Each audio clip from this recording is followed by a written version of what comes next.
Wow, look at us. Live as it gets. All right, coming at you live from Steubenville, Chattanooga, and where are you, in Boulder? Where are you? Colorado somewhere. Salida.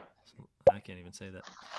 Hello, everyone. Welcome to the live stream. It tells me that there's 13 of you watching, and we're really grateful to be here with you, precious 13. We are doing a Q&A session for Good Cities, which we are wrapping up here. And for those of you just joining us, it is a podcast where we try to wrap our heads around the fact that the city is a part of our Christian destiny, that we are not to flee the city, but are in fact to build the city, the heavenly Jerusalem, here on earth. And we're about that work. And we've been all sorts of places. The main line of the podcast seems to me to have been a critique of our cities, our contemporary cities, and the way they're built according to goals that are not precisely beneficial to human flourishing, and to discuss also some of the ideas of a city that could be designed and could be lived according to Christianity, sure, human flourishing, absolutely. So we've got Nathan, we've got Jacob, and we're going to just kick it off by going through some questions that have already been asked, and we're going to start answering them to the best of our abilities. And if you have any questions, feel free to leave them here. We also have Alex Denley. He's invisible, but he's over there, and he will field the questions for us. Feel free to ask us anything. It's kind of late, so I've got a beer. I don't know how you guys are doing, but I'm ready for it. I've got a coffee in the mine is disappearing. Strong Town's National Gathering mug. Freakish whiskey. Yeah, good. Okay, excellent. So we'll just kick it off. Mark Miller, and these are a lot of internet names, so I'm just going to read them out as they're written. But Mark Roman Miller asks, which design better represents Christianity, the traffic light or the roundabout? That's a great question. I know that Nathan has a response to this, so I'll tack on anything I want to say after. Sure, Nathan, take it away. I do, yeah. So we were joking about this. This was a question in the Discord, and I'll plug the Discord for y'all. I don't know how to join it. I'm sure there's a link in some email somewhere, so go find it, or maybe Alex can throw it in the chat. Yeah, he asked this in the Discord, and my immediate thought is that roundabouts are a better representation of Christianity, but still not a perfect representation of Christianity. But the reason for that is when you're at a traffic light, everything is completely mediated through the light itself. You either have a green light or a red light, and there's not much interaction with the people around you. You're not having to look and see what other people are doing. You just trust in the system. You trust in the rules. It's a very kind of liberal mindset of just, I'm going to follow the rules and hope everybody else follows the rules, and we'll all get where we're going.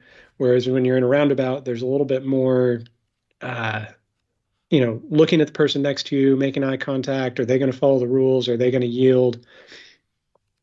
But it's still a very systematic way to move through space. It's very tied to the laws and the rules about who has the right of way.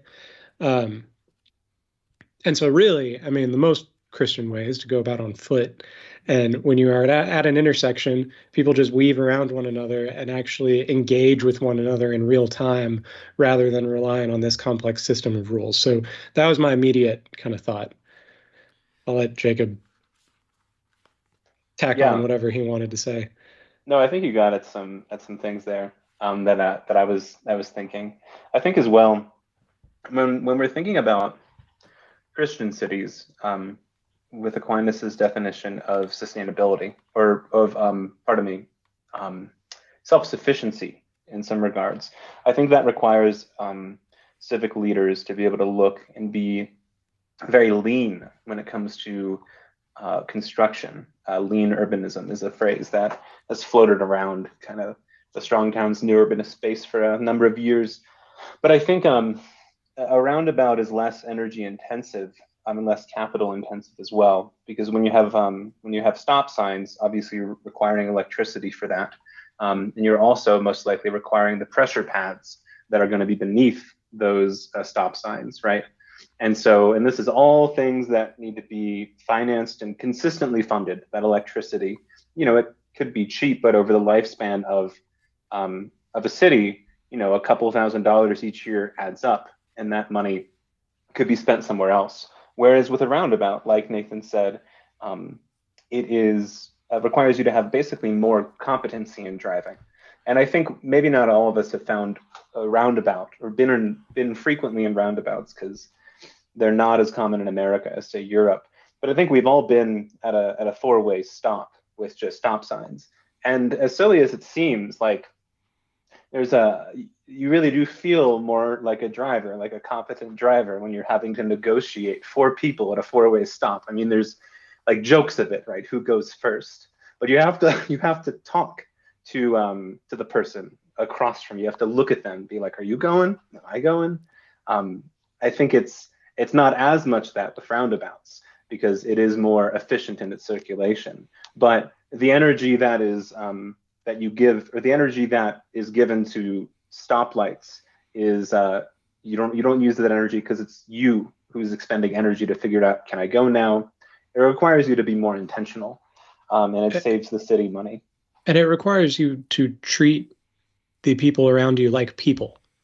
Mm-hmm. Like the more a way of getting about requires you to treat people like people, the better it is, in my opinion. Where, if you are at a traffic light, the other drivers are just cars.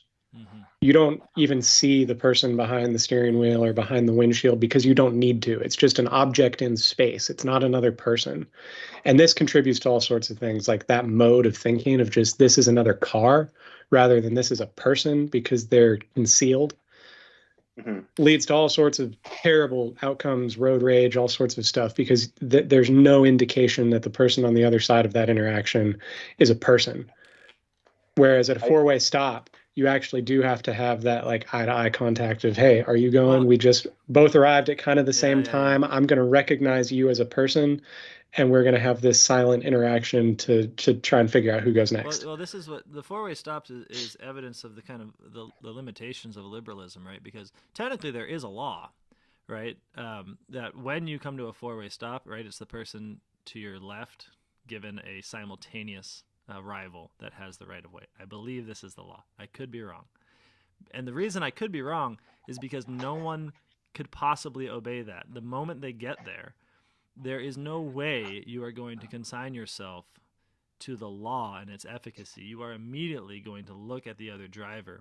And it's very funny in Steubenville, because it's just an unwritten rule that if you arrive first in this situation, the true law is that the person that arrives first slightly waves the person who arrives second on, gives him a little blink of the lights, a little hand out the window, and feels good about himself. There's a real human value gained there, where you feel sort of aristocratic, right? Like I let the lesser go ahead, because you know what? I have the time, I have the power, I can afford to wait. And it's almost magnificent. It is magnificent. It's beautiful. It's also technically illegal, right? Like the way people navigate four-way intersections is almost always technically illegal. But the point is that the law that's in operation there is one of human custom. It's one of situation, and that is truly the Catholic understanding of law, which is why in Aquinas there's, of course, this conception that custom ultimately judges and even negates positive law, so written law. And I think that the four-way stop, or you might look at like a road on a snowy day, right, where just traffic conditions make it such that only human cooperation really is efficacious for getting about. And we know this, and that's why I think it's very gratifying. I think it's a piece of our humanity. But it also leads to these crazy situations, because if the other person is a legalist, then you have this disconnect. So in around here, it's the Pittsburgh left. This is a big problem. Nathan, do you know about the Pittsburgh left? Okay, this is great. I don't think I know about it either. Oh my gosh. Okay. Well, it's terrifying, but it's true. In Pittsburgh, it is custom that if you are stopped at, so you're stopped at a red light and you've got traffic coming towards you, right? But you're both stopped, so you're looking at each other. Okay. Now the light turns green. Now, according to the law, you yield while that traffic comes past you, and then you turn left, right, on your green light. I'm not talking about arrows here. I'm just talking about a green light. But the Pittsburgh left is a custom that the first car, and only the first car who is stopped, may quickly, mind you, go before that oncoming traffic comes. Just scoot on in there, right? Now, it's called the Pittsburgh left because it really is operative in Pittsburgh. And you'll find this, that the oncoming traffic will wait for you to make that quick left and give you some very rude language and signage if you don't make that left. And it's just one of those things. It's actually one of the big problems with guys, he's not kidding. There's a Wikipedia page for it. No, of course I'm serious. Okay, but then regarding the original question, the roundabout clearly is a effort to sort of hit a middle ground between us using our own wits and then being moderated by law, which of course it's not a bad thing to have laws, anything like that. I'll read something from Matthew Crawford. Why We Drive. I know I brought it up. I wanted to read something from it. Americans who travel to Italy come back with tales of traffic chaos, often related with a mix of horrified incredulity and admiration. Driving in Rome is not for the faint of heart, they will say. Even being a pedestrian requires that you steel yourself for battle. But for a traffic geek, the Roman intersection presents something else as well. A spectacle of improvisation and flow that is beautiful to behold, as cars, buses, motorcycles, and pedestrians weave among another. If there are rules being followed, they are not the simple kind that can be stated in a driving manual or readily condensed for a visitor. The drivers pay attention, they find their way through the mess, seeming to rely on some uncanny Italian hive mind capacity more than traffic lights or rules. The efficiency of it is stunning, to judge from the visual impression it makes on the visitor. So if we're just going to speak historically, I think this sort of driving is obviously more Catholic because it is actually around in the old world and not in this here Protestant world that we've all inherited. So I think we agree.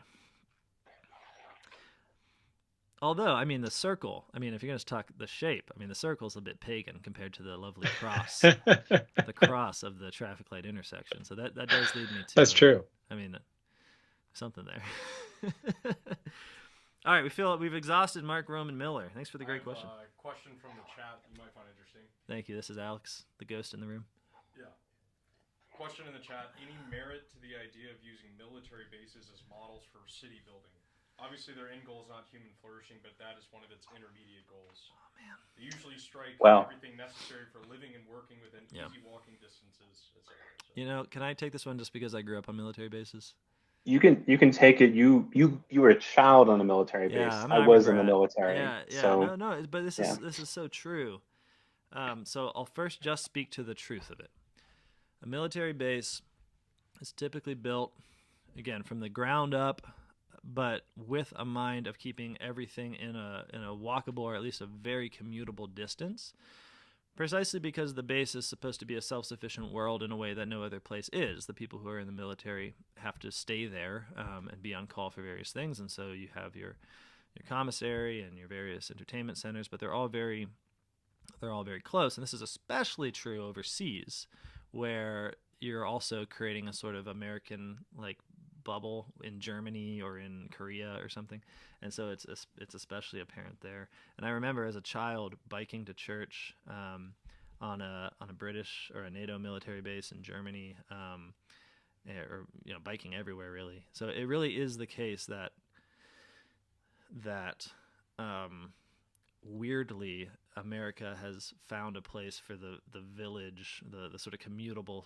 space in the military structure. But this shouldn't surprise us at all, because we always are doing things for the military that we can't conceive of doing for anyone else. So something like a VA loan, right? So you get government assistance because of your service in the military to be able to purchase your first home. Things like healthcare, things like, I mean, there's so many innovations that are done as sort of perks for being in the military that there's really, they're very pro-social. They're very community building. They're very humane, and we're willing to give them to people who are willing to die for their country and foreign lands, and not for anyone else. So I don't know what to make of all that. But yeah, I mean, it seems like the military is one of the few places in American culture where it's not, like, by necessity, really not overly influenced by, the kind of libertarian individualist mindset. Totally. You can't have that mindset in the military because you've got to be working together or you're going to die. Well, and you're shopping at the commissary, so presumably you're not as beholden to just market influence. And I mean, I think I need to devil's advocate some of these things, and just from my experience in the military, I guess it really depends on what base you're at, because I mean, I think military bases, more so than anywhere else, are very car centric, at least historically. I mean, I was at Wright-Patterson Air Force Base in Dayton, Ohio, and I don't know how you could get around that place without a car, Sure. right? And I think there is a certain degree of self-sufficiency, but it's a very centralized self-sufficiency at the same time, right? Like, every base has a Burger King and a Subway, Heck yeah. right? And the commissary is connected to the exchange. Like, you get your food where you get your Gucci watches at the same place, and it's all surrounded by lots of parking. I think it's something that's interesting about bases and talking about magnificence is there is a certain social stratification that you have in military bases if you live there, right? Like, there's the one road that's the officers' road, and like, as you go up the houses, it increases with rank and increases with size. But there is still a diversity of, I mean, instead of class or like social status, you could have incomes that are present on a military base, whereas most subdivisions are standardized by how much money you make, right? There isn't a mixing of incomes, and so and there really is. I mean, the person who asked the question said, it's not, military bases particularly don't exist for their own selves for human flourishing, but like, man, every military base has a mission, right? And everybody knows it. And for the Air Force, every squadron in flight is like, in some way, they realize they're contributing to that one mission of the base. So there very much is that vision of a diversity within a unity. No, absolutely. I was just thinking that, like, yeah, everything that Aquinas writes about the ideal city presumes a vision of the common good that's actually lived and felt by the people involved in it, and everything about a modern city imagines that there is no common good, and that what we need to do is create spaces in which individuals can simply pursue their private goods, and the results have been apparent, which is a dearth of any beautiful, maintained common spaces, public architecture, and a communal aesthetic and fabric to the whole. Whereas in the military, you suddenly have a reason, even if your reason is, maybe more imperial than one would like. It is the case that you are united in a way that makes the kind of city Aquinas is talking about make sense. You all are after something together. It's just sort of extrinsically applied to you by virtue of being a sort of a warrior community. So no, I mean, I'm being somewhat tongue in cheek. I understand that the military base is not any sort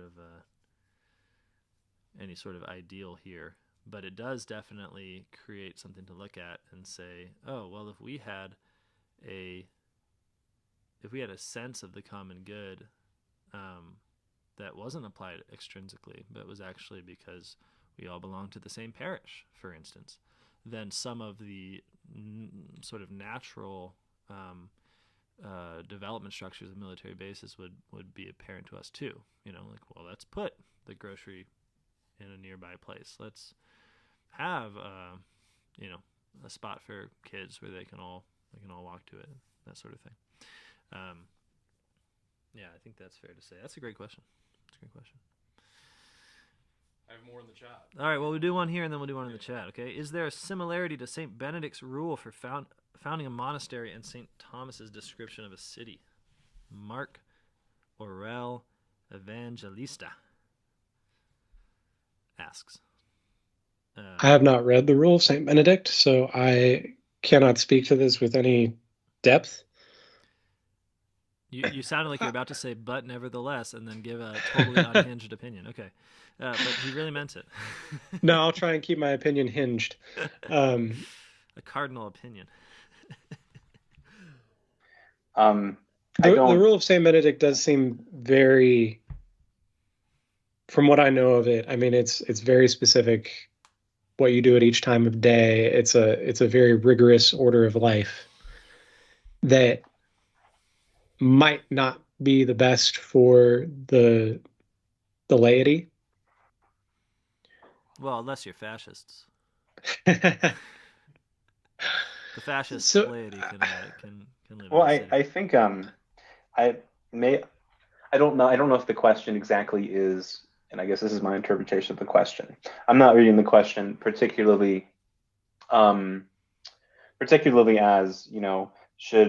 should the rule of Saint Benedict, or like a monastic rule, be the guiding rule of life for a city? I don't know if that's the question exactly, in as much as how I'm interpreting it, in the way that Aquinas talks about, here's what you should look for when founding a city.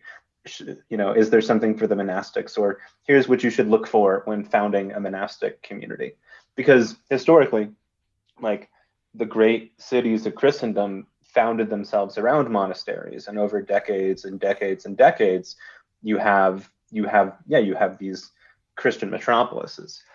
I think it's important to note, and I don't have enough people to quote. There's this one Irish saint I was told of, which I'm going to say anecdotally, which the anecdote of the story shows how a lot of monastics were basically, or like monastic religious founders had to be good land managers, and basically, like, we're running estates, we're running huge tracts of land. And there's one Irish religious where the story goes, she arrives at a place and wants to found a religious order, and the I guess whoever had authority over the land said, okay, and said this very jokingly, whatever you can cast your cloak over, I'll let you have. And it's a cloak, you could basically put like a bench maybe. But the story is, she takes off her cloak and throws it out, and it just expands and expands, and it covers acres and acres and acres. Yeah. And the early religious were like managers of land, not just managers of a building, but also managers of the farmland that surrounds it. And this is, fascinatingly enough, the many reforms that you have within the history of religious communities often happens because the religious community comes into so much power, comes into so much land and wealth, and you get people who say, no, actually, we're missing the point. We need to be poor again, right? And so I don't know if there's a particular rule today for, like, if you're a religious who wants to actually manage land, be a manager of a small city, besides reading the history of those many religious orders who have had to manage land and the various tensions, and also gifts that come from that. I think there are many cities that would happily give their rule over to a monastery right now, just to try something different. But I'm not gonna answer the question in particular, because it sounds like this person knows St. Benedict's rule for founding a monastery, and I don't want to mess with that. So, you got something from the chat? Do you want a land and city question or a cars question? Oh man, I always want the cars question, but right. Well, I don't know if it's super deep, but can one of y'all speak to the Ford Excursion, the largest commercial SUV ever built? I can. know nothing about the Ford. I cannot. I'm sorry. Anybody? I Is wanna that the look at one that this. has less front visibility than an Abrams tank? I mean, I think it's the case that these big old cars are a symptom of an increasingly atomized, isolated, possessive, individualistic culture. There's no doubt about that. But everyone knows that, and it doesn't seem that interesting to talk about.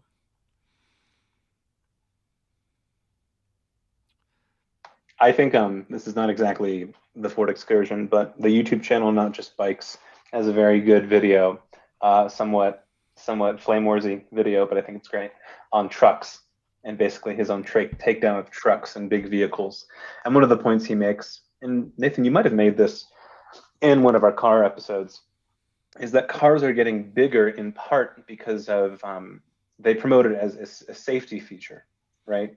That the bigger the car is, the more protected the people inside are. But the reason you need to make bigger cars is or you have bigger cars to make people more safe is because your person in the passing lane is also driving a bigger car. Mm-hmm. And so it's sort of this death march of building bigger and bigger cars. And yes, it protects the person inside, but the person on the street or the person biking, it does not protect.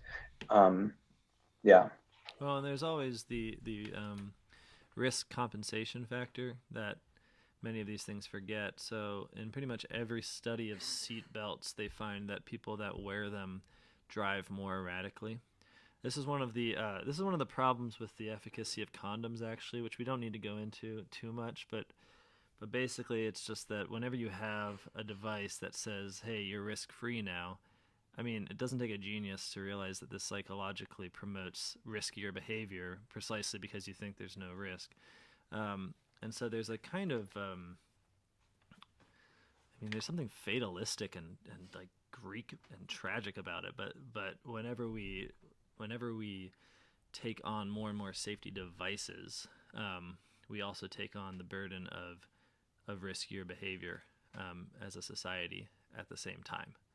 And this is true of seat belts. This is true of large cars. This is true of condoms. And the results, oh well, a lot of beautiful babies and people hurt in car accidents. So there you go. The point being that I don't think it's quite the case that simply having a larger car makes you safer, unless somehow it makes you a better driver, which it seems obvious that it does not. Yeah, the only other thing I'll note is that people make they give all sorts of reasons of why they need whatever car or truck, and it seems to me that the larger SUVs in particular don't actually seem to meet the needs that are advertised. Like, they don't hold that many people. I think they hold 8 passengers probably. Mm-hmm. And they don't have that much cargo space. So it's like, if you really need to move a bunch of people, go get a transit van. Or if you really need to go move a bunch of stuff, go get a pickup truck or a cargo van. You know, there's like a status associated with it and a kind of vision of yourself driving a giant SUV because it looks cool, but they're not actually that useful in the grand scheme of things. They're much more useful configurations for vehicles. But I will say this opens up a possible aesthetic beauty of them, that they're just like the kind of archetype of the car, where it is just a useless, ginormous hulk. And I think there's something to be said for this, okay? Well, if you want to do that, then go look at the old 1960s Cadillacs that are 25 feet long and just absolutely gorgeous. Yes. You know, at least they look good. Yeah. The excursion is just a box. As obnoxious because the streets are even smaller then. So you're driving a 25-foot Cadillac through. But at least it's pretty. We're riding it alongside like newspaper boys and horses, and you're just like, oh, hey, what's up, right? Like, you really do feel, you do feel your status. Versus, I don't know if you feel that with their big cars now. So. Only because you were literally like above everybody. Yeah. All right. There was the non-car question. It's Landon City one. This is from Nick. He says, I live in a city that was built before the car, but in an area the city built post-war. I'd like to move downtown, but right now there are no houses for sale besides one that is dilapidated. Do I turn my land into mostly farmable land to return it to its proper state? Or keep the status quo to sell for more money and move downtown? What a dilemma.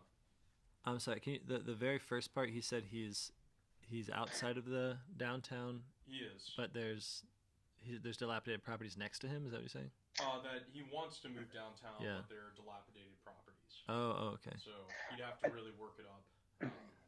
Okay. This is a real personal prudence question. I mean, this is I don't know enough about your particular situation, but you say you live in a post-war development, so I'm imagining like R1 suburbs. But then you also have land, perhaps a backyard or something more, where you're able to do some type of farming. And it seems like your ultimate desire is to be in the downtown eventually, or at least that's where you are right now. I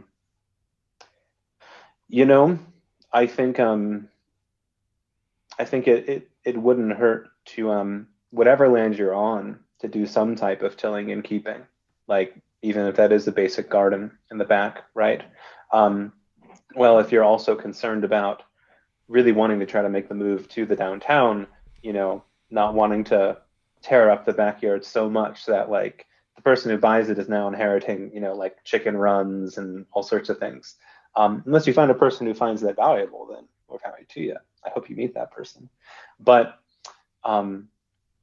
start with what you can in the downtown, or pardon me, in your backyard, and continually keep an eye on the downtown. And I think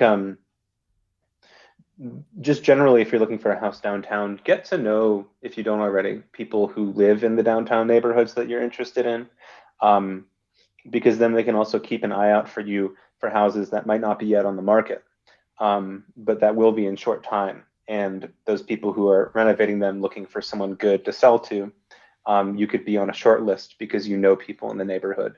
So that's also a recommendation. Yeah, I don't have anything to add to that. That was a really good answer. It's very personal, prudential question. Nick, you follow your heart. You just do whatever will give you more power in the long run. I mean, if you've got some land, I would suggest just absolutely wrecking your body trying to make it as productive as possible, because you might die in a year or two, and you're going to want to at least experience what it's like to have goats, chickens.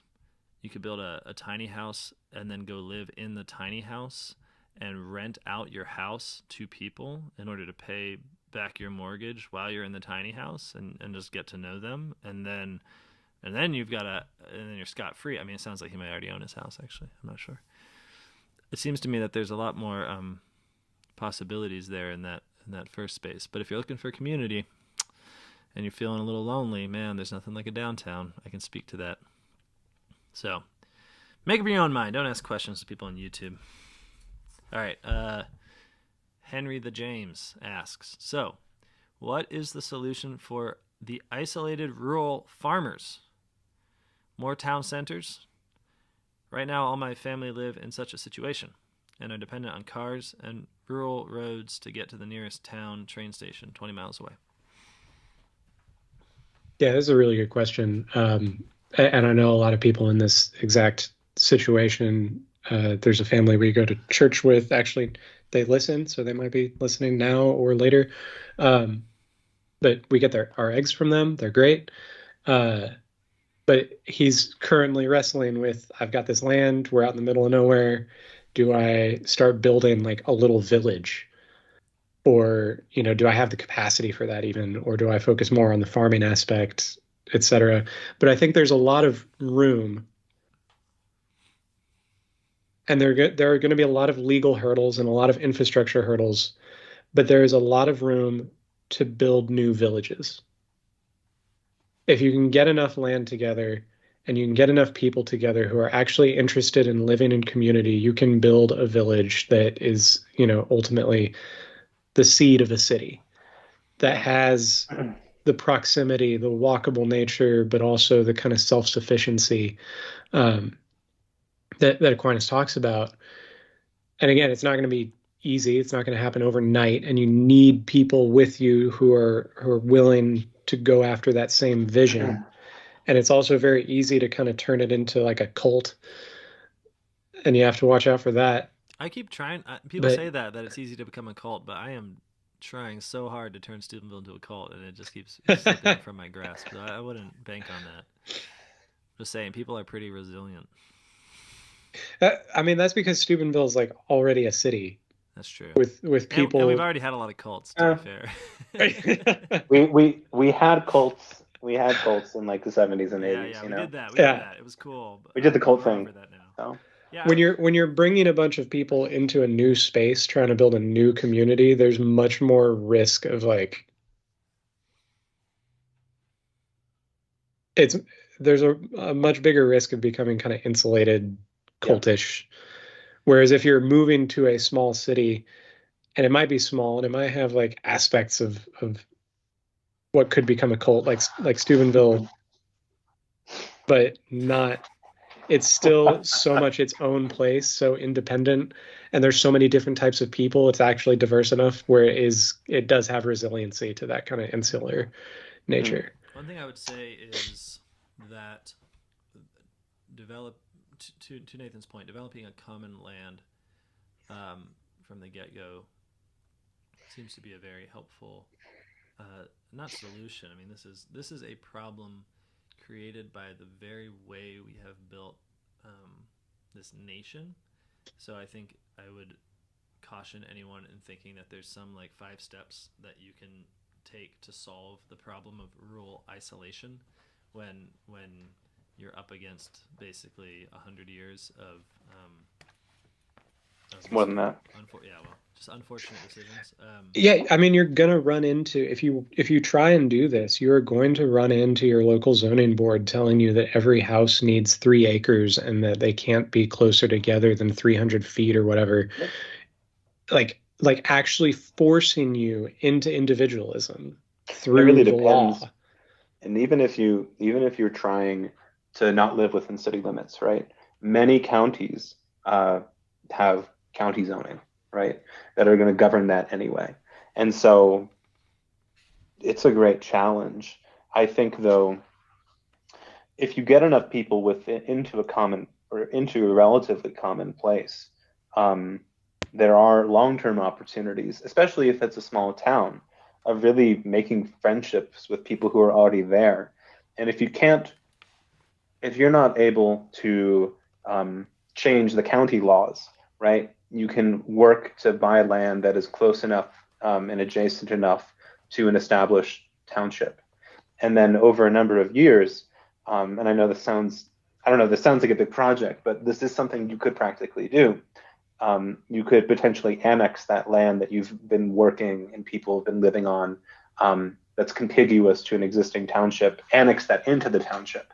And then the township's laws apply to you, not the county's.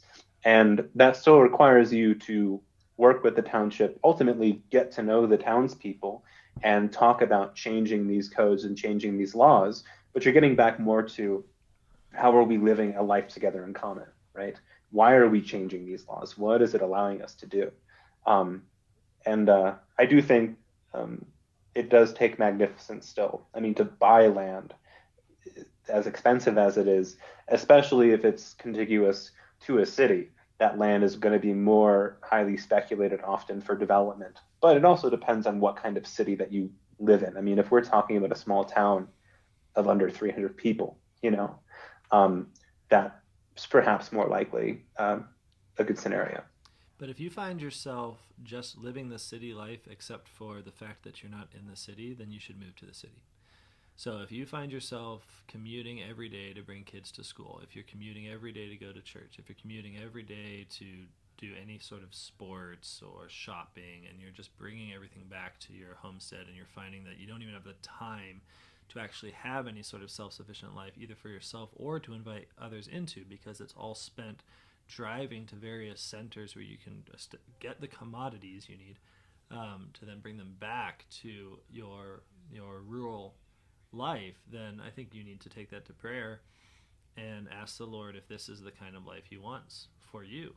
And this happens to a lot of folks that have a reason for being out in the country that doesn't involve productivity of the land itself, where they end up in this cycle where they are in the car more than they're at home with their kids, and frankly, I don't think it's worth it. So if that's the situation you're in, then I don't think it's a wise idea to simply try to start that kind of work of city and town building out in the country, which I think otherwise would be a good idea. I think you should move. That's what I would do, anyways. Zooming out even further and addressing this kind of like, what do we do type question, it's going to be a long time before anything really starts to change. You know, people move into new neighborhoods, people move into new land and starting new villages, all this kind of stuff. It's going to take generations to really see the fruits of this. But Mark, I think you're right in that there's real discernment that needs to happen. You know, what kind of life are you living? And do you want land just for the sake of having it, or being, you know, kind of far away from people, or are you actually called to start a farmstead and produce food for people? Because that is a noble calling and we need more people doing it. So there's a lot of discernment to be had, but then we're also up against, you know, crazy land speculation, interest rates, all of this stuff. It's going to be a long time before any of this really starts to make a difference. So just be patient with yourself. Word. And I'd say make friends with your county or town auditor or assessor, because I think it's very interesting to think about in the long-term future in ways that towns could self-govern the price of their real estate is ultimately through a county assessor or auditor. That is a position that exists to basically determine the value of each property parcel within a county or within a town.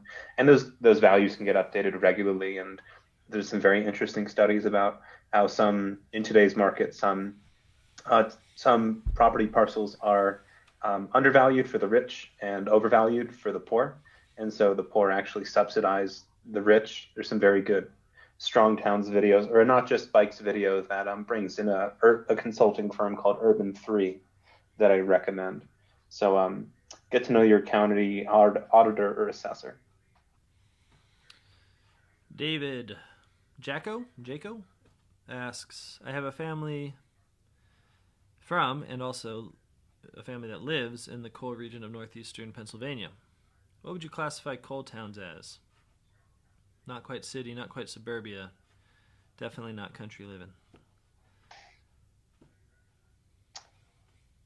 Y'all might be more familiar with the towns he's talking about. I'm only vaguely familiar. Coal towns are coal towns, man. I mean, they're built up kind of around the company store model. You know what I'm talking about? It's not suburbia. It's not sprawl, because the core neighborhoods were built for the workers, usually by the concerns of the coal company. I mean, I'm sure it grows from there. That's not the only thing happening. But they're very quaint, and they even have a beauty about them, even though a lot of darkness too, because often the coal towns are sort of the signs of a very centralized model where workers were very intentionally locked into almost a company life, where you're being paid in company credit that you can only spend at the company store, and you're going back to your company house, and it's you need me to change mics? No, I think we're good. You good? Yeah. So because of that origin, they have a tighter and often very obviously centralized, laid out look to them. but because most of the coal mining operations don't exist anymore, they often have a kind of bleak hole in the middle of them. Yeah, I mean, it sounds a lot like, Chattanooga went through this.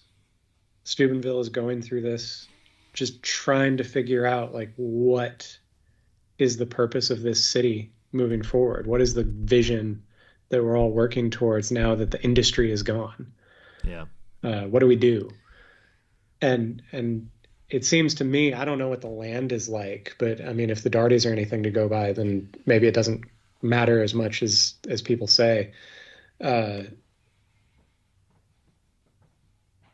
feel like the coal towns are probably small enough and isolated enough that maybe there's enough room to actually rebuild kind of an agricultural base around an existing village. You already have the infrastructure. You've already got the kind of tight, walkable downtown area where you can have your shops and your baker and all this kind of stuff. But then there's also fairly available land around it. And again, I don't really know anything about these areas and the land around it. Maybe it's contaminated or whatever, and that precludes you from doing this. But it seems to me that if you have a small, tightly centralized town that is already built, the infrastructure is already there, make the most of it. Yeah. Start returning to the land in a certain sense, but in returning to the land, you're also rebuilding the city and giving it a new purpose and a new goal. Yeah, I think this is off the mark of the question. The man just wanted us to classify his particular situation. However, it does seem like a good principle for Catholics to bear in mind that when you're faced with urban decay, when you're faced with things that need to be fixed, it's often our mindset to try and build utopian communities. Maybe not even utopian, that might be unfair, but to kind of build from ground up. And I think we should resist that urge. I think that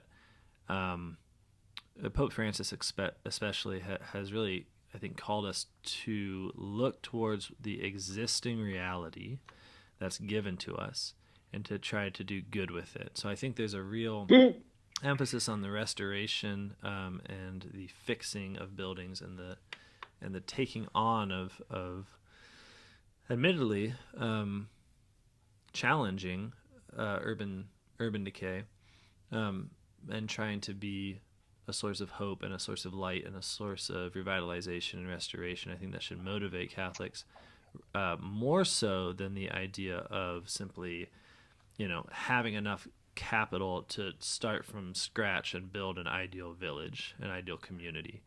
There's frankly something anti-Catholic about that in structure, even if it's the best possible form, even if you're entirely, devoted to holiness and to the Mass. The idea of going out and simply saying, let's find where an uncontaminated place where with massive amounts of money we can build a city from nothing, and then finally we'll have the gospel. It's like, no.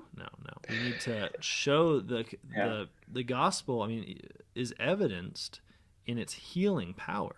I mean, these are the miracles of Christ as he walked among us. They knew him because he healed woundedness.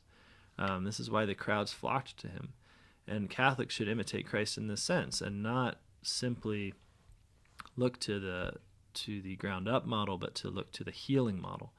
So how can we heal what's been given to us? And I think once we take that as our mindset, we will also become more comfortable with failure and with limited progression, because we're not about the effort of a finalized packaged vision. We're about the effort of healing the wounds.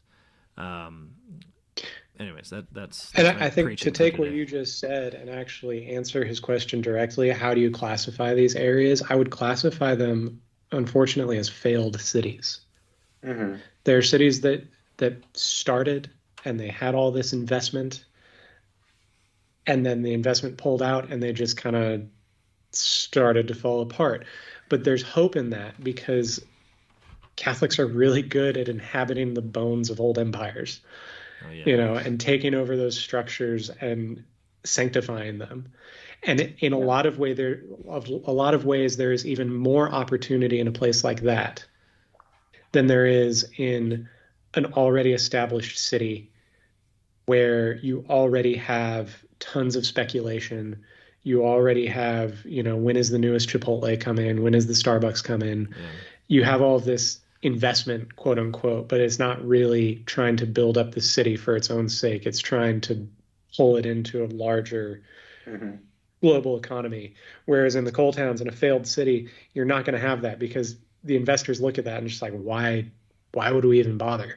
And so you can kind of step aside from that and say, okay, we're going to take these bones and we're going to put some meat on them and actually build something with it. And people would ask me often why I live in Steubenville, and it always struck me that a precondition for salvation is to know that you need to be saved.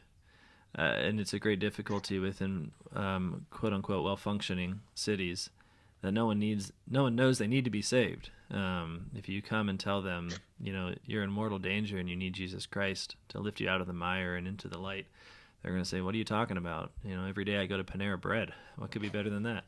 And one of the beauties about the Rust Belt is that when you tell people, hey, you need salvation, they might entirely disagree with your Christian notions, undoubtedly, but they don't agree with the precondition of salvation. They don't say, what are you talking about? Everything's peachy. Woundedness needs healing, and we live in a nation of great woundedness, and Catholics should look to be healers, I think, as their form of building, right? As the way they build. Yeah, that's all. That's what I think. How do we get more Catholics to care about housing and zoning and such policies that also affect homelessness? Just like fantastic. Fight them with this podcast. Yeah. Send them this podcast. I want to take a stab. I think some things that we just have to remind ourselves of in the current political milieu that we're in is. Are we gonna talk about Israel, dude? I'm just kidding. No, keep going. Man, it's very hip. It's increasingly very hip to talk about zoning and biking and walking and this, that, and the other. You can have a YouTube career now by being like an urbanist video essayist, right? The dream. Some really good stuff. And what I think you're going to face if you just start to talk to Catholics generally about this is just how pigeonholed we still are within the partisan system, right? Because a lot of these, a lot of the, like, not all of them, but a lot of the figureheads for promoting good urbanism on YouTube are typically left liberals, right? And you could just get some very just closed-minded Catholics who just very quickly scoff, at any of those ideas. Perhaps that's changing with the youth, but I doubt it with increasingly how politically polarized we are, right? It might not work to just send them some YouTube videos from, Not Just Bikes or other YouTube channels, because they might just dismiss them because they hear, a stab at conservatives or this, that, or the other thing. So I think I think you have to start with your particular parish and the people who are in your parish. And frankly, I think this can be incredibly difficult if you're living in a post-war suburban parish to have a conversation about, right? But I think if you find yourself in a pre-war or downtown parish, this could be an easier conversation to have.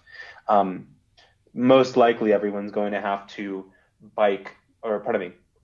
drive into church, even if you live in a historic downtown. But you can start to have conversations about what would it look like if we were all able to live together with one another in this area, right? You might find that the Catholic school is right next to this old church as well. What if our kids could just walk to school with one another? When you start to have those discussions, and they might be appealing, you could then actually look into your city's zoning laws, and you might find that you're no longer able to build a dense built environment around that church now. And you could then bring people in that conversation to say, look what's stopping us to be able to have that life we want. And I realized the question was particularly focused on homelessness, and I'm phrasing it such as, how do you get you and your friends to live downtown in the parish? But I think as well, if you have that opportunity to move downtown close to your parish, you'll most likely be surrounded by the homeless as well, in a more direct encounter than you would if you were still living in the suburbs. And then I think then you can just start to stir some of those conversations about, it's a whole can of worms in dealing with the barriers to the homeless and being housed, in terms of the speculation of the market, in terms of zoning. It gets really hairy really quick. But if you can bring you and your friends from your parish closer to the downtown, you can start having those conversations within your city. You know what you have to do is you have to get parasitic upon something that a Catholic already really thinks. Mm-hmm. So it's like, oh, okay, you're against contraception. You want people to have really large families. Well, shouldn't it then be the case that our cities are designed in such a way that you can have 13 children and a wife wearing a veil, and nevertheless she's going to be able to walk right through the downtown without being hit by a car? Yeah? Okay, well then we're going to need to talk about zoning, right? Or, you know, if you want your beautiful trad procession through the streets, right? Then there's a certain aesthetic, right, that you have to capture, right? You have to capture the closeness of the buildings to each other, such that the young children wearing their mantillas can throw flower petals from the upper windows, so that while you're processing through with your statue of the Virgin, it all looks good, it all looks old world. Well, then you're going to need to care about zoning. So seems to me that there's enough in Catholicism where it's like, okay, really? Do you want the left liberals to live in the hip cities? You want to give them over to the atheists? No. Mark, No, you're absolutely right. There's so you want to many be ways to in latch suburbia? this is a bit of a meme. I mean, I know it's a joke, and there's certain truths about it. You just placed in my mind, I forget what interstate, like, exit town it is, but that one image online. Yeah, like, just trying to imagine what are you talking about? A Eucharistic procession going down Breezewood, Pennsylvania. Okay, don't knock Yeah. Breezewood, man. Breezewood has been there for me so many times from the Ohio to Virginia commute. Yeah. I refuse to knock Breezewood. I don't know. There's many. I think there's many different ways, depending on who are your Catholic friends, right? To be able to introduce this conversation. And you do bring up fine points that it's nicer to have a Eucharistic procession in a walkable downtown than it is like a country club. Well, I just don't. I don't know what Catholics want. I mean, there's this sense that we're all gonna somehow become super based, and we're gonna do it through listening to podcasts in our suburban homes, and somehow this is just going to like create a new Christendom just by the sheer power of our belief. And it seems unlikely, right? It seems like what we need to do is say,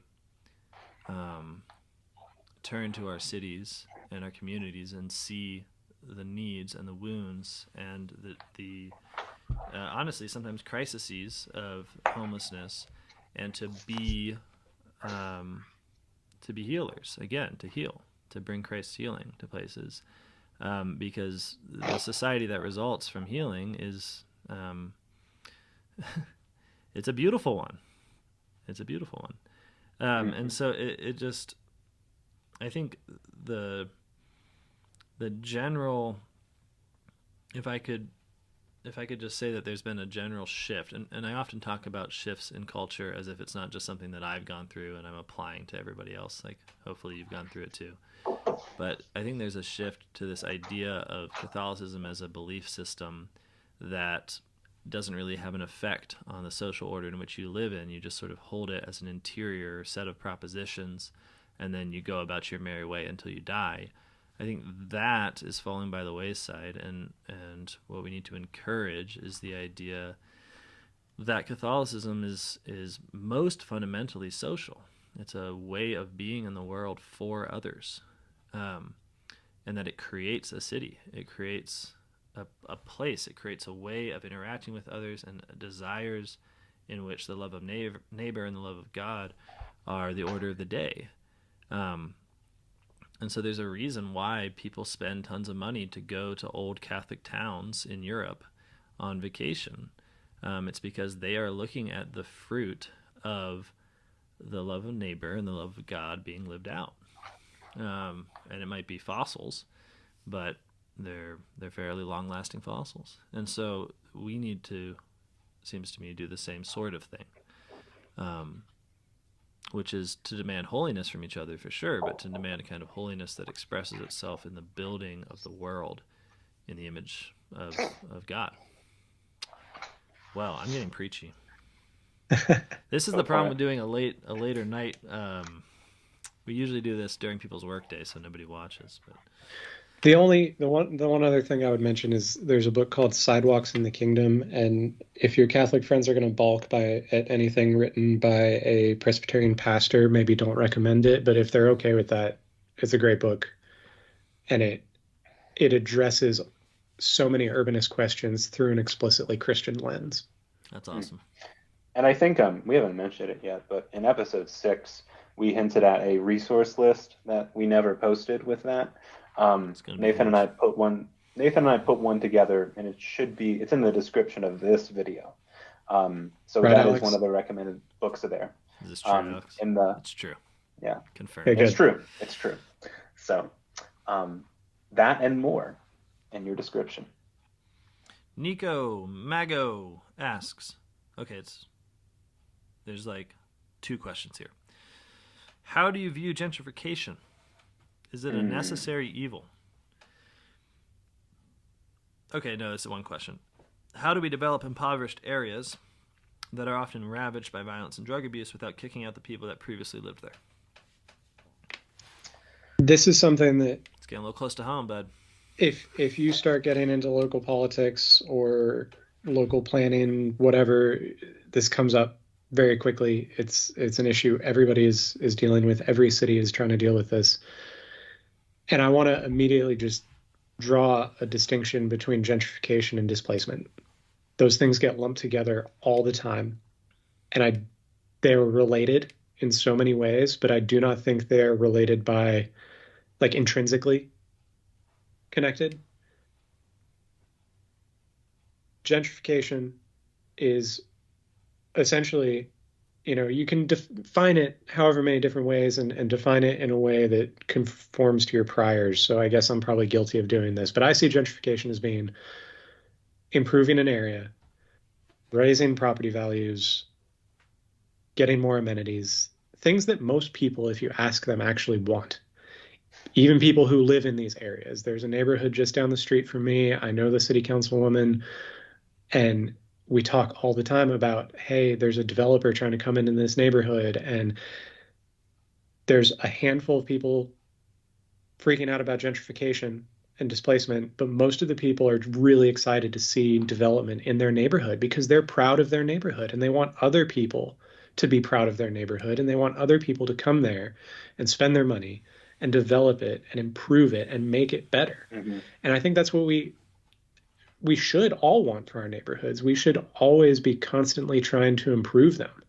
And improvement is going to look different to different people, but it's you get yourself in a very tricky situation very quickly if you say we can't invest in this neighborhood because then we'll cause gentrification.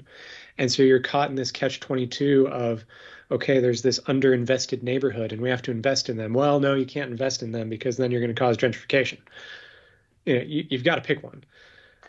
And so there are ways to invest in an area and also protect from displacement. And there are ways, some of the most direct and effective ways to do this are things that a lot of more politically conservatively minded people are going to balk at. But things like, tenant protections, there's even ways to put land into a land trust that actually limits the amount of money that you can speculate. Like, you can't sell it for more than a given amount of money, and you can only sell it to like other people who are going to live in it, and write that into the actual deed. So I think immediately, or rent fixing would be an obvious tool. yeah, there's a lot of disagreement on whether that actually works, but yeah, things like that, where you can try and protect the people who live there to make sure that they don't have to leave, to make sure that they can take part in the growth and improvement of their own neighborhood. And ideally, not just take part in it, but lead it. It means investment in an area without trying to take it over. You're not investing in a neighborhood just because it's conveniently located and it's pretty and it's old, but you have to invest in the people who are there. And so it takes very conscientious investors to do this, and it takes good city government to protect the people who live there already. Other things you can do are kind of like freeze taxes for older folks, so make sure that as the neighborhood improves and the property values go up, their taxes don't skyrocket and they're on a fixed income and they can't afford another $100 a year in income tax or in property tax. But I think you admit the great difficulty, and frankly, it seems the impossibility of having gentrification without displacement where you don't have the Christianization of the landlord. What I mean to say is landlording has very unfortunately become a sort of, I say become as if it hasn't been the last like several hundred years. I'm sorry. I think I like skip from like 13th century to now. So landlording has been completely deprived for many, many years of any sense of obligation to the poor especially. So it's actually a very funny title now for people that are essentially just speculating on land, to be called lord. It's like the one place we use lord in a free American society. We still have these lords running around. It's a complete anachronism, and we have no idea why it exists. But the reason, it's a holdover, obviously, from feudal Europe, where where having tenants was part and parcel of a whole series of Christian obligations to care for the poor. And I'm not saying it wasn't possible to become corrupt and perverse and to take advantage of your power, of course. But the presumption was that you operate in such a way that you protect and serve these people. They're your people. And we are completely far removed from that. And so there is, I think, I'm being idealistic here. I understand that. I'm not saying this is the solution. I'm just trying to contextualize it, that because we don't have landlords that look at their tenants as people who they are first and foremost obligated to care for as those who are poorer and weaker than them and need to be lifted up, then we are not going to have a society that wants to bring tenants, as property prices are raised. We're not going to have a society that wants to keep lower income tenants where they are. We're going to look for whoever can pay more money. When your motivation is to get as much money as possible, you are going to displace people. And then what we can do, and as Nathan described, is sort of we can presume this to be true. Okay, landlords are going to simply displace people if they can find people that pay higher rents at any given moment. That's the presumption. So the presumption is one of greed and possessive individualism. And therefore, we bring a bunch of government programs that basically prevent them from doing that. So whether it's rent fixing or whatever it is. And that seems to be the best that liberalism can offer, right? A sort of stalemate between self-interested individualism on one side and then a sort of sappy, sentimental government doing the best it can on the other side, the result of which is nobody's happy, it seems. And I think we, first of all, just need to admit that, okay, that's the situation we're in, and the solution, whether there are very clever solutions and very creative ones, that at the end of the day, the real solution is for landlords to take as their primary concern their tenants and not to get as much as they can, as much money as they can. Okay, but anyways, Nathan, that was like the, I don't know, like 10,000 foot view of it, I think. Yeah, I think a couple things I want to add is we want our places to be highly valued, like Nathan was saying. Like we want our places to reflect their true value. And this does become very difficult on the open market, or just how open our markets are and how prone to speculation they are, right? Like we know that the places that we love are worth much, and we're helping them become more. But I think this is where, and it hasn't been said in this Q&A yet, but I think one of the most powerful things that was said in the podcast series, and Nathan, I think you said it, was if you're going to live in the city, you don't just get to be like a resident, to use that phrase, where you just go about your day and just partake in the goods of the city without any attachment to the city or itself. You know, you enjoy the arts district, you enjoy the food, etc. As a Christian, you need to be a citizen of your city, and I think what this requires of you, if you're concerned about gentrification, my question is where, right? Like, is it just the concept of gentrification, or is it your town? Is it your neighborhood? Is it a particular neighborhood in your town? Do you know what the town is facing? Do you know the developers? Do you have friends who know the developers? Are you aware of public meetings that they're having to talk through these things? And I think more to this point, is the church involved in these decisions? Because I think to the question of the issue of drugs particularly, and it is a very complex issue, but like this is sincerely where you need the church to come in, right? And actually help. If the neighborhood itself becomes better, becomes a more valued place, I think the role of the church is to meet those people who are struggling and not let them get waysided by the improvement of their place while they stay where they are. I think the church needs to know the poor in their area and know what's happening in their area, so that, I mean, right now it might just immediately be directing them properly to what is now just governmental services to help them with addictions or help them with broken home lives. But it seems even, and I don't know when the church or any particular diocese would be interested in this, because we're in such a sustained decline mindset within dioceses across the US. They couldn't possibly conceive of building something new right now. But the church as developer, the church as property owner, right? A church buying a parcel of land and building, public housing, but it's managed by the parish. And it is actually able to set the pace of development. And of course, this requires magnificent people to be investors. But we know there's Catholic millionaires in this world. All the college campus ministries knows about them, right? And so why can't we be the developers of the towns or of these areas and bring up the poor?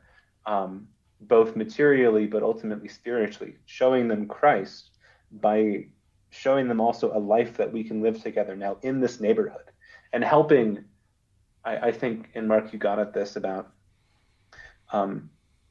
Christians being healers in terms of the places we live and developing them in a method of healing, is what you also do is you end up helping recontextualize people's struggles. You help them see where Christ has been before you showed up by entering into the suffering. And so I guess it's you need to be a citizen, but the church herself needs to be involved in these decisions, perhaps to the ideal and dreamlike way of being a developer themselves. Well, I mean, Jacob, it just sounds like you're saying that the Catholics should be good landlords, and there's no reason that a parish shouldn't be a good landlord. Mm-hmm. Like why not instead of just funding the Catholic school, why not fund a low-income elderly housing community? Maybe just start with like 30 units or so. And there are churches that have done this. I mean, there are plenty of examples. I mean, in the resource list, we link to FIRE, which is the Fitzgerald Institute for Real Estate out of Notre Dame, and they're studying church property. Yeah. Essentially, like the church in the United States and globally owns a lot of property, and a lot of it is being just completely underutilized. And they have great examples that they've converted it into student housing or elderly housing or affordable housing or a coffee shop or, any number of things where they're actually using their talents. They're using their land to build up the kingdom of God as best they can. And it's not perfect, but it's... that creates... And what you have there in the church is a institution that at least potentially has the motivation to care for people first and not for money. Mm-hmm. And this is, at the end of the day, like the solution to gentrification is to not love money more than people. And this is the only affection of the heart that will work. And I think people get confused by that. And they hear that and they say, well, if I'm going to love people, I can't own property. I can't be a developer. I can't be a landlord. I can't operate within this economy. I have to go work at the soup kitchen and I can just dish up hot plates. And that's great. That's something we need people doing. But somebody owns the kitchen. Right. We also need people developing land in a virtuous and sustainable way. And its proximity to greed and to speculation presents many difficulties, many pitfalls, many temptations. But it is not necessary that by making some sum of money to ensure that you can continue these ventures, you're not all of a sudden, enslaved to mammon just because you're collecting a check. Totally. Nathan, can I speak to this real quick? Because you're right. There is this mentality that because you might need more money in a given instance in order to sustain a particular operation, that somehow this is illicit. This is somehow moving from your best motivations to the worship of mammon. But it's not true. Jacob and I both have a friend who was renting an apartment. And at some point, his landlord came to him and said to him, I have to raise the rent. Okay, classic. This is the word by which gentrification is signified. Okay, I have to raise the rent. Why? Asks our friend. Well, supply and demand. Okay, it's just the market is crazy, and I have to raise it because property prices are going up. Now, this landlord's expenses had not changed. There's some increases with inflation, perhaps. And this would be a very justified reason to increase rent, to say, hey, I've got to fix your furnace. And hey, in 2004, when I put this thing in, this is how much it cost. And now if I'm going to buy a new furnace, it's going to cost this much more. I've got to increase your rent a little bit so that when it comes, I'm ready for this. Mm-hmm. That is entirely reasonable. So if you're looking at those sort of, inflationary increases and saying, okay, this is just people caring about the money as if the only way a Christian can operate as an investor and as a builder is just purely to be lucky enough to have tons of capital that you can just sacrifice yourself all the time. I'm not saying that there aren't people who are called to that. Sure you are. But that's not investment. That's charity, right? That's not justice. That's charity. Now, in justice, though, that landlord who came to our friend was not, strictly speaking, telling the truth. It was not the case that he had to raise the rent. It was the case that he could raise the rent because there were people who would come from outside and rent the property at a higher price. And so he treated the market conditions as if it impinged upon him with some kind of necessity and not with some kind of possibility. And we're totally prone to this way of thinking, as if simply getting as much as we can was somehow a necessary way of landlording. But it's not. It's not at all. I know a lot of landlords who have escaped that mentality and are able to be very generous in their rents and say, look, I don't need as much as I once needed anymore. I get to lower your rent. Because as a landlord, what gives me joy is seeing you flourish to the best of my abilities. And when we first got into this relationship, I needed $700 a month. But hey, great news. I finished paying a mortgage over here, and now I can lower it to $650 a month. This is the kind of thing that we should expect as a matter of justice from Catholics, and not as some kind of extravagance. But we've come to expect it as this, like, I don't know what to describe it, like an odd, just like an outside the norm. Like this is somehow not normal behavior. So, I mean, I'm to draw this back to the question. If we do not develop and expect of each other an attitude that says, if you are a landlord, if you own property, if you are charging rents, then you're under an obligation of justice to be giving to the people who you're responsible for as your tenants, to helping them flourish, and to never trying to simply get as much as possible where you don't need that much. So it is a bit of a prudential decision because you have to determine what you really need to continue your operations. But I think that this just goes to war with the idea that property is a way to make a lot of money and to get financial security for yourself and for your family. I think that's totally opposed to the Christian vision of landlording, and I think that where property is in the hands of things like parishes, I agree, have a hope of that different motivation being more likely. But I just want to clarify, that should be expected of every individual landlord. The church is not the clerics. The church is all of us. So if you are a lay Catholic, you need to act as the church owning land. Does that make sense? If you're a lay Catholic landlord, then you are the church owning land. It's not simply if a parish owns land. And so you should be motivated by the exact same things that a parish, one would hope, is motivated by. Okay, I think that's probably enough on that, don't you think? Yeah. Yeah. I have a question that I see in the chat that I want to address. You guys can see the chat? I've just got Alex here. I have the chat pulled up. This is one from early on. I just would enjoy talking about this. I don't know if the person who asked is still listening, but Red Baron 007 asks, any recommendations for a freshman college student looking to go into your fields? By that, I think that question is not directed at you, Mark, because I don't know how to describe like festival maker, citizen philosopher as something you can go to college for, right? But I think Nathan and I'd like to talk about that briefly because, I mean, Nathan and I are both civil engineers, both land development engineers, and I guess we're definitely we obviously think about a lot of these things or good urban placemaking as Christians, particular in our work. I have the unique perspective, at least, of recently starting work with a civil engineering firm that particularly focuses on new urbanism.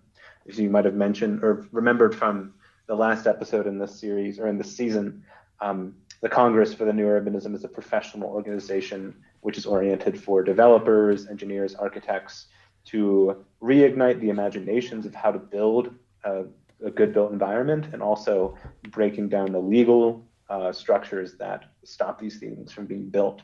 But in college, as a freshman, I wasn't aloof or aware of any of these things personally. I went into college pretty standard as an engineer. Just I was good at math, and I wanted to, good at math, and it paid well.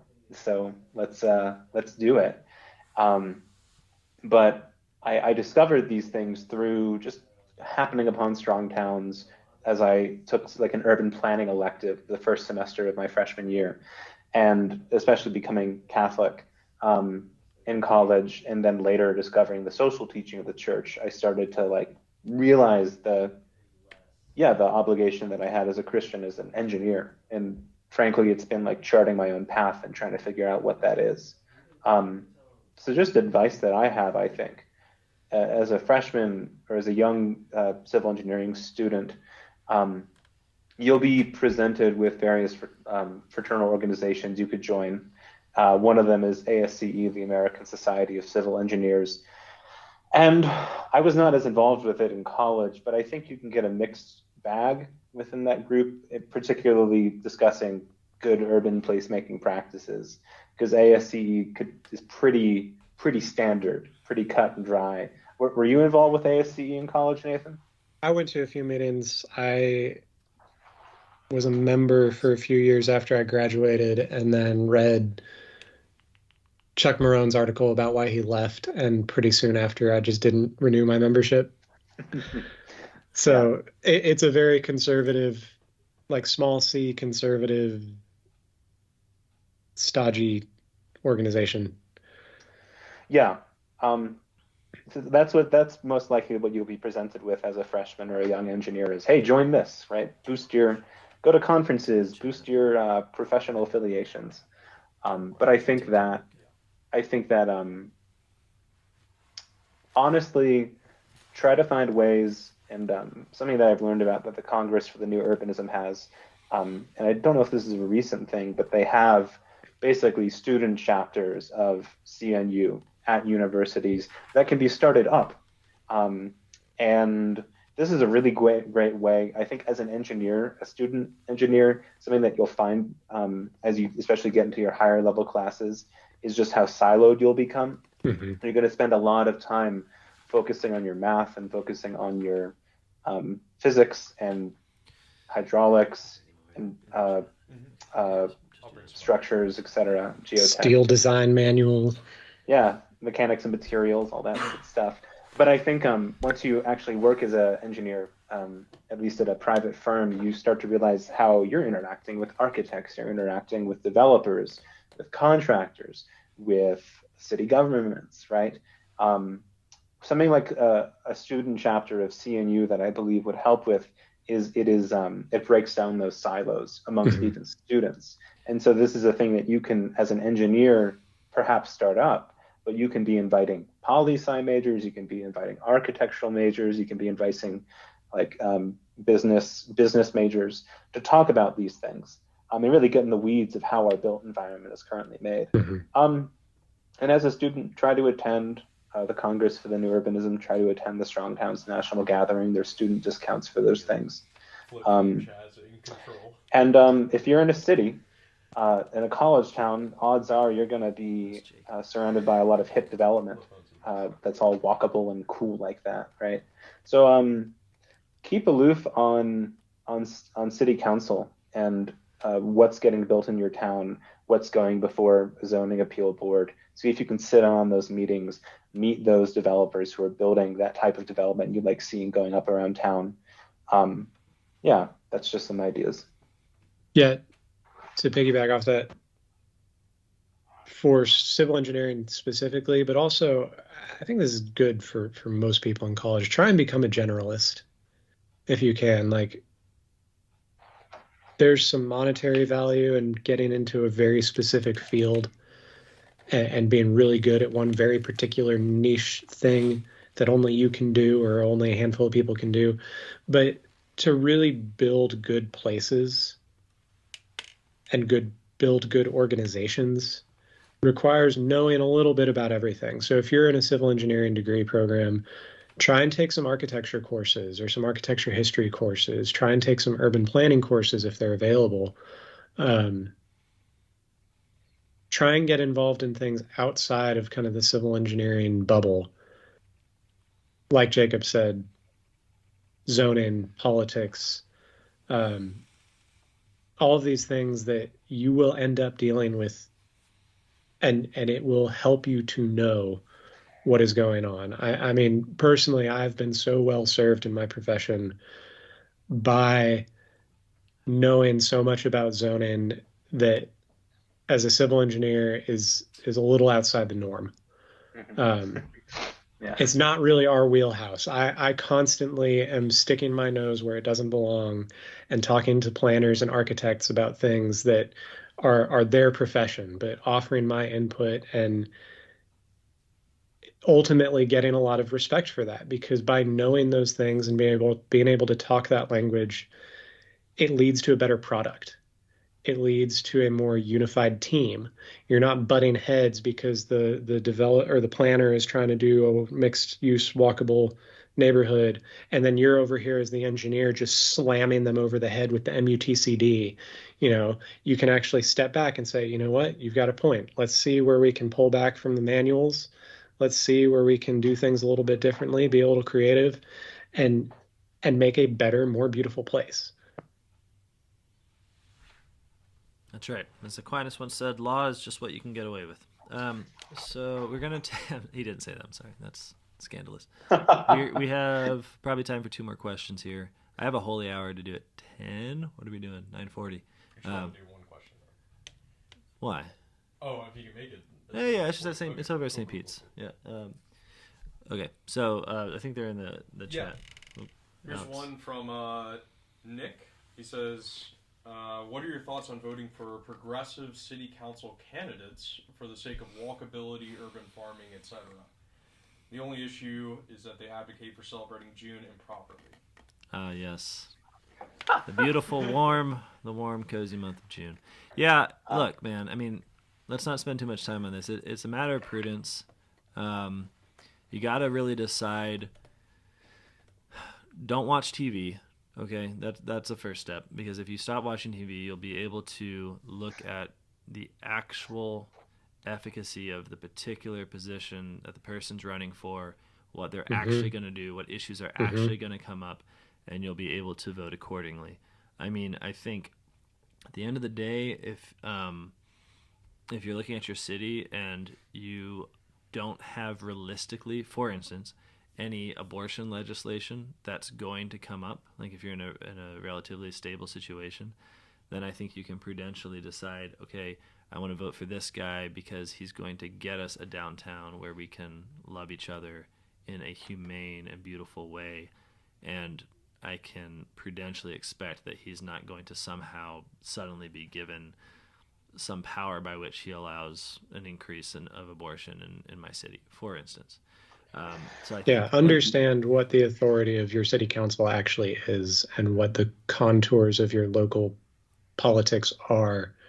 So if these people do get into office, what can they actually accomplish on one issue versus another?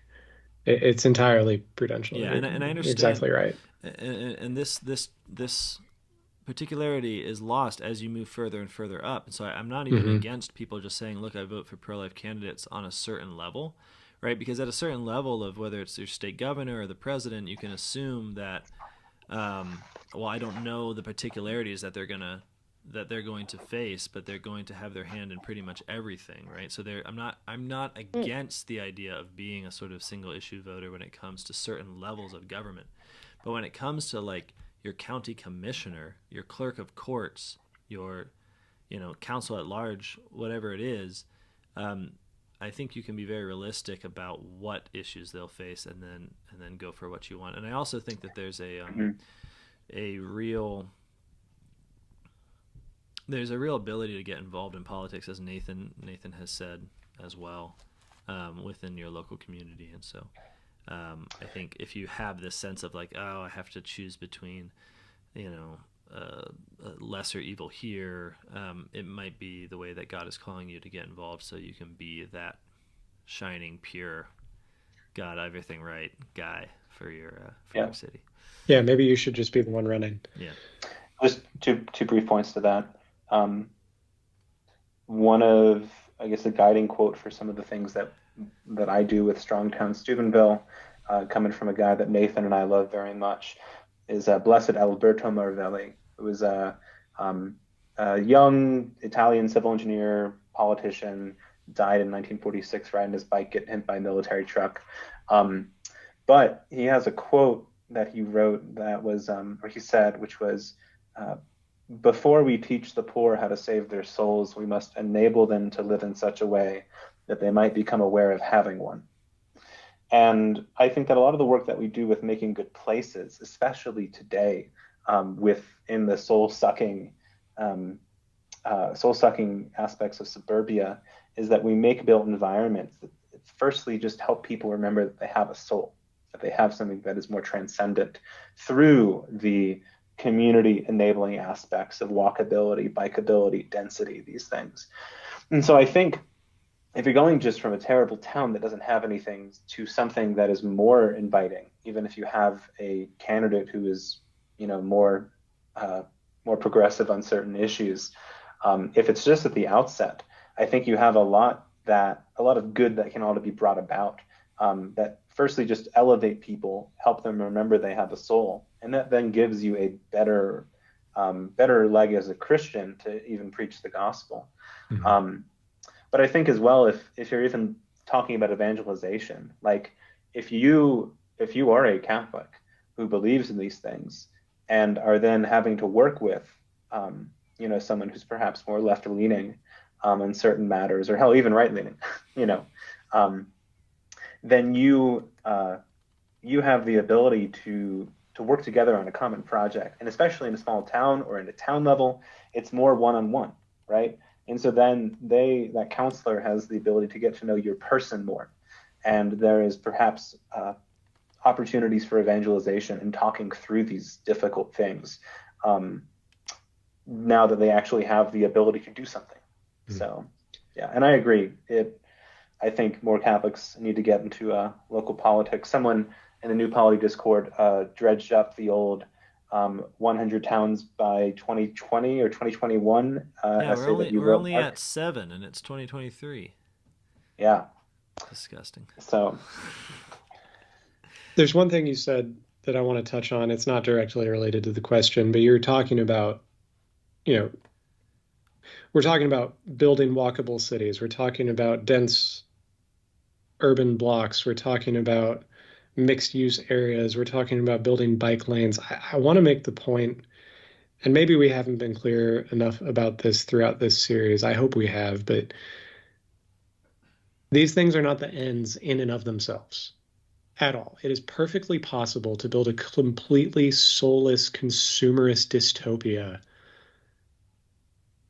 that has all of those things. Just this walkable neighborhood where you go from shop to shop and you never really actually interact with anybody, even though you are in close proximity to them.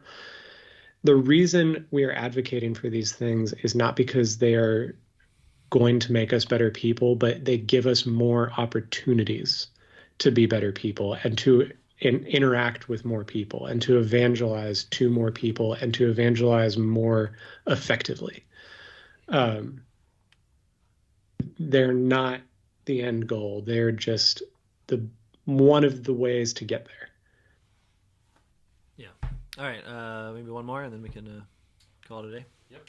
From an Aussie. Hello. What are your thoughts on big population centers, especially in terms of car dependency? Should we be leaving them in search of smaller townships? I grew up and live in Melbourne, studying civil engineering and take urban planning classes on the side, and I subscribe to the magazine and love your work. It's helped me find encouragement to keep studying civic engineering. Cheers. So, should we move from big cities that are car dependent to smaller townships is the question. Well, I mean, I don't know if there's anything having to do with size per se, but just look at the way people live in your city and if there are any areas where most people don't actually live on a city level unless you're in a city that's small enough to do so. Steubenville is maybe small enough to live as a city. And even then there's so many districts. Mark, I don't know how often you drive up Sunset to the other side of the hill and end up on that part of town. Maybe it's not a lot. In Chattanooga, I am limited to 2 or 3 little districts and neighborhoods within the city that I frequent, and the rest of it is just not part of my daily life, not even part of my weekly life in a lot of cases. There's whole areas of town where I just never go. So I'm not familiar with Melbourne at all. Are there pockets where you can build a better neighborhood? Even if you can't affect the entire city, can you build a better neighborhood? And that may or may not be possible. I know there are cities, very large cities even, that are still so just enslaved by the cars and the auto industry. Like Houston is I've only spent a little bit of time there, but like you cannot go anywhere unless you're in a car. And maybe there's a couple pockets that I'm not aware of, but you compare that to, New York City, which you could easily live without a car for years and years and years. So you have to think about how you're actually going to live on a day-to-day basis. Can you live in Melbourne in a more human way, at a more human scale, or do those neighborhoods not exist? If they don't exist at all, it might be time to move. But if they do exist, start there. Yeah, I can't do better than that. I mean, I think there's something really beautiful in America about the small town that you definitely see in other big cities, but precisely as distributions within those cities. New York City being the prime example of like a place where boroughs attain a real specific characteristic where life tends to a sort of self-sufficiency, even though you are in technically a gargantuan metropolis. There's a place called home where you can really know a neighborhood. One of the beauties, I think, of small town America is just that it produces people who can really retain power. So what I mean is they're not necessarily reduced to the life of wage and consumption, but they actually have a certain limited scope where their talents can be really efficacious. Where like if you're, if you've got a fun band in New York City or Denver or something, I'm sorry, but your band isn't going to go very far, and it's not going to probably bring a lot of joy because there's a lot of other people doing the same thing. But if you're in a small town and you're willing to stay there, then your talent has the capacity to really be efficacious, to really make a difference. And this is true of any talent, of any intelligence, of any gift, of any power. So I think that there's a general principle that we should go to places where our power is efficacious and where our talents are useful to others and where we are a gift to others in a real and tangible way. And if we just have those as like individual attributes, but we live in places where we're not actually able to give in a meaningful way to a community, then I do think we should move. And I think small towns are a good option. I don't know about in Australia, but in America they seem to be a good option for places where if you have maybe a little more money or a little more time or a little more talent, you can actually make a huge difference. So, all right, well, there it is. Good Cities, Season 1, in the bag. Jacob, Nathan, it's been great. We really appreciate it. Any final words from you boys before we put this one to bed? St. Alberto Marvelli, pray for us. Yes. Get to know your neighbor. That's really where it begins, as sappy and romantic as it sounds. So get to know your parish priest. Of all the new polity ideas that, could be presented to a parish priest, church and land management is something they have to deal with on a regular basis, Mm-hmm. And so this actually could perhaps be more than money, soil, power, or gender, perhaps the door in with the church clerics concerning these important matters. So. All right, everyone. Thank you so much, as always, for listening to this podcast. We hope you have a wonderful night, and we hope you redeem your city. God bless, and goodbye.